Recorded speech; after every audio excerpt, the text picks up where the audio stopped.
Hello, you lovely people. Let's talk about something truly special. Homemade pizza. Forget those takeaway boxes for a moment. Imagine pulling a hot, bubbly, golden-crusted pizza right out of your own oven. The smell alone is just incredible, isn't it? Making pizza at home is so much more than just cooking. It's a brilliant way to get everyone involved in the kitchen. The kids can help, your friends can join in, and you all get to create something delicious together. It's pure joy. From mixing the dough to that very first cheesy bite, it's a proper food adventure waiting to happen. Now, you might be thinking, Jamie, I can't make pizza dough from scratch, but I'm here to tell you that you absolutely can. It's so much easier than you think, I promise. All you need are a few simple ingredients and a bit of love. The beauty of homemade pizza is that you are the boss. You decide what goes on top. Do you love lots of cheese? Go for it. Fancy some spicy pepperoni or sweet pineapple? It's all up to you. You get to use fresh, quality ingredients, and that makes all the difference in the world. It's about making food that's honest, tasty, and full of goodness. Before we get our hands messy, let's talk about the key bits and bobs you'll need. For our lovely pizza dough, it's just media group, strong bread flour in glass jar, hand scooping flour for pizza dough at its stock, add it distribute underscore equally, strong bread flour, a little sachet of yeast, a pinch of salt, and some warm water. That's it. For the toppings, let's start with the basics. Media group, homemade tomato sauce being spread on pizza base, bowl of tomato sauce with spoon add at stock at a distribute underscore equally, a brilliant tomato sauce, some lovely mozzarella cheese, and a drizzle of olive oil. These are the building blocks of a classic pizza. From there, the sky's the limit. Think about your favorite flavors and get creative. We're going to turn your kitchen into the best pizzeria in town. So, are you ready to give it a go? Fantastic. This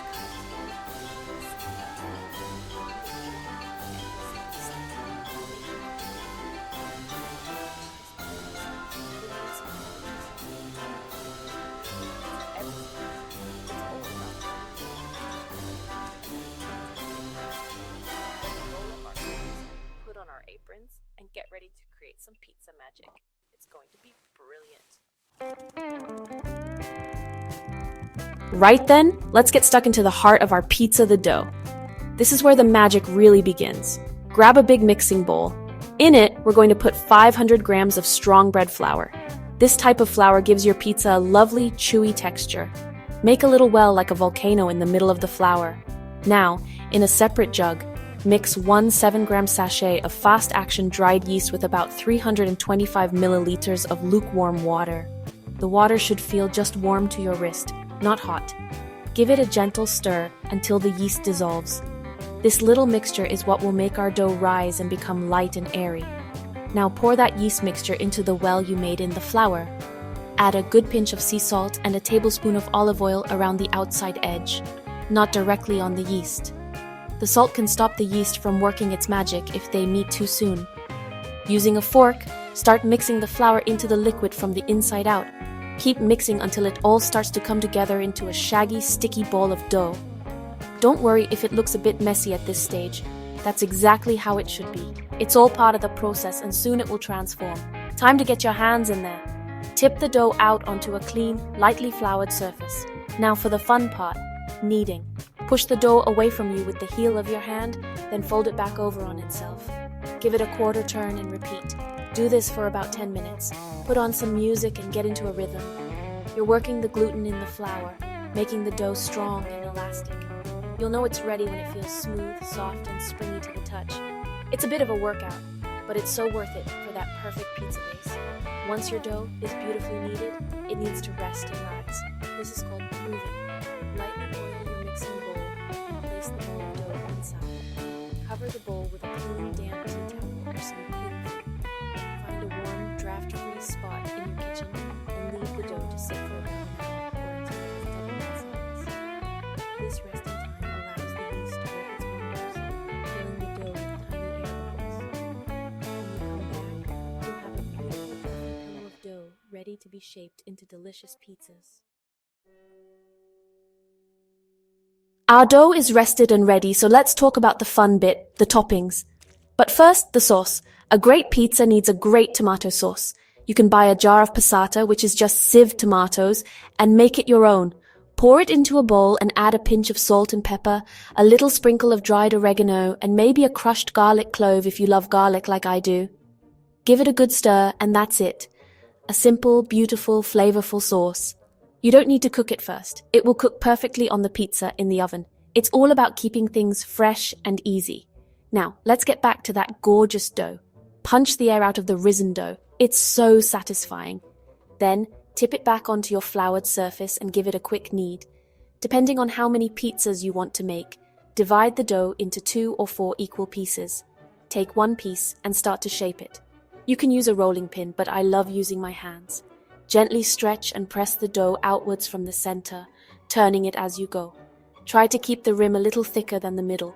This will give you that lovely puffy crust, or cornicione as the Italians call it. Once you have your pizza base shaped, it's time to paint it with flavor.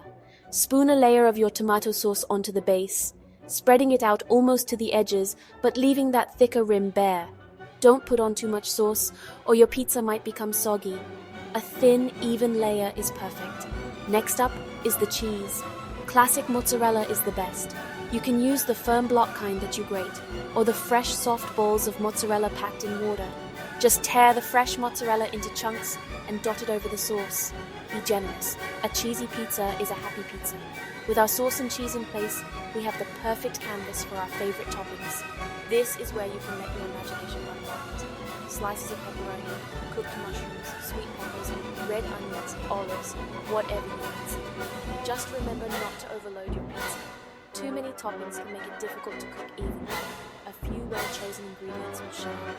Finish with a little sprinkle of extra oregano and a light drizzle of extra virgin olive oil over the top. This little touch adds a lovely richness and helps everything to cook beautifully. Your pizza is now ready for the oven. Right, our pizzas are assembled and looking absolutely gorgeous. Now for the final crucial step, baking. The secret to a brilliant pizza is a really, really hot oven. Professional pizzerias use wood-fired ovens that get incredibly hot, but we can get amazing results at home with a few tricks. The first thing you need to do is preheat your oven to its highest possible temperature. We're talking 240 degrees Celsius or 475 degrees Fahrenheit, or even higher if your oven can manage it.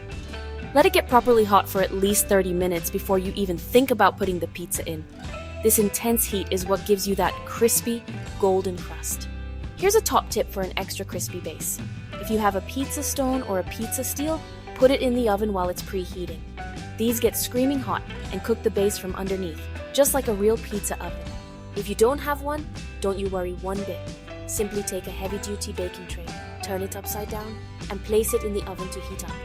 When you're ready to bake, you can slide your pizza directly onto the hot stone or the back of the hot tray. Be careful, as it will be extremely hot. This trick makes a massive difference. Let's get that pizza in the oven. Carefully slide your pizza onto your preheated stone or tray. It will sizzle straight away, which is exactly what we want. Now close the oven door quickly to keep all that precious heat inside.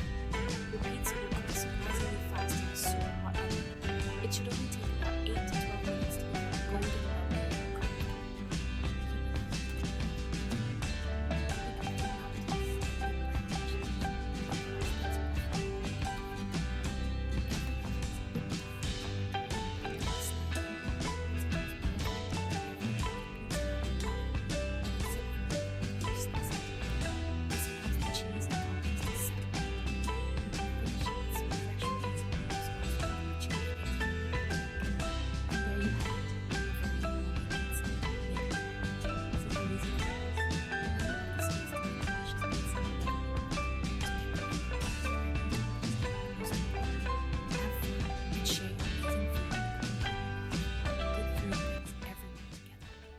Lovely stuff.